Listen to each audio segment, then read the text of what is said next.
She had one Grand Slam title, and she very nearly got her second here in Paris last year. She led Simona Halep in the French Open final by a set and 2 love before Halep caught a gear and won the match.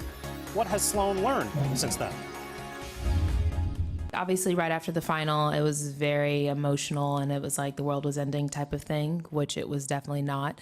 But I allowed myself to keep going and to have more success and better results, and I had just a good outlook, and I think that kind of allowed for me to see things differently. And obviously, last year here, I hadn't even been playing back for a full year, so everything that I was doing was obviously icing on top of the cake after winning a slam. And so, as we welcome you back to Paris, we're tempted to ask, what should we expect from Sloane Stephens this year at the French? Or should we have learned by now to stop asking that question because Sloane is so unpredictable? Yeah, she really has been with her results. But we've seen when things come together for Sloane just how dangerous she is, especially at the majors. I mean, 2 games away from winning her second Grand Slam title here last year. And we've talked about the draw a lot. She's got a nice-looking draw. She's got a coach now in her corner. She talked about at the beginning of this year that it was a bit of a mess in her day-to-day tennis life.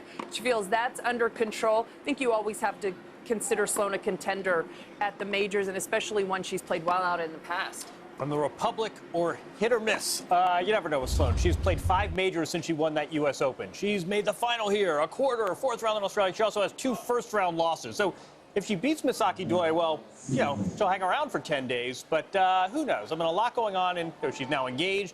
New coach you mentioned, and Sven Gronefeld. We'll see, but the majors, she tends to come and play. And I think this surface, she's such a good mover, such a good athlete.